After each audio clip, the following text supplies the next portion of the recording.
Part 3 आखिरी बलिदान 400 शब्द। अब सिर्फ आरव और नीलम बचे थे। हवेली की आत्मा ने अब पूरी ताकत से हमला करना शुरू कर दिया।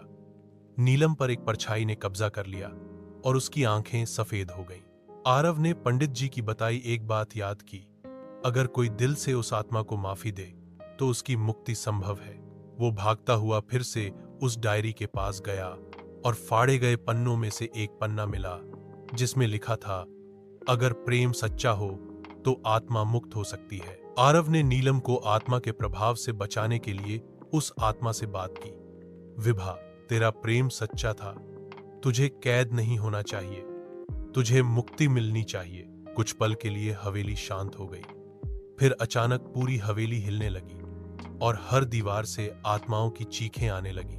विभा की आत्मा सामने आई, एक सफेद लिबास में, चेहरा शांत लेकिन आंखों में पीड़ा। उसने कहा, तू पहला है जिसने मुझे समझा, तुम जा सकते हो, पर एक शर्त थी, एक को पीछे रहना होगा। नीलम ने आरव की तरफ देखा और मुस्कुराकर बोली, मैं रहूंगी, मेरी आत्मा उसे मुक्ति देगी। नीलम की देह हवेली में समा गई और हवेली अचानक जलने लगी।